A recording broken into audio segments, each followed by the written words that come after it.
bu ñuy wax nit ki benn mbir saa su ne dañ koy lakkal soo leen bëggee dara ngeen di ko wax saa su ne nit ki day wane naqaram waaye ak yàlla dafa wutee bokkul. yàlla subhaanahu wa taala moom dafa bëgg ñu koy bamtu saa su ne suñuy mbir di ko gëtal ndax dafay wane ne nangu ngeen yàlla mooy sàkkkat bi dundalkat bi joxekat bi sàmmkat bi boroom lépp.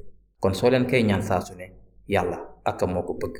ni ma ko waxee waxtu bu ne dafa am njariñam bërëb bu ne tamit ak njariñam. nekk ci jàkka bokkul ak nekk feneen fudul jàkka. nekk ci sujjóot teg jëbi ci suuf moo gën nekk ci beneen position.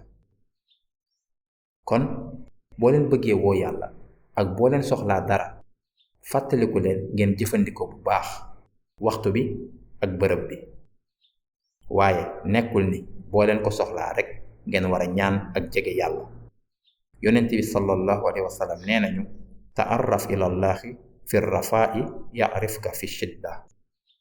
damay jëfandikoo hadis bii ndax fàttali bu mag la ngir ñun ñépp ba mu nee bàyyi leen xel yàlla ci bis yu neex yi yàlla dina leen bàyyi xel ci bis yu metti yi.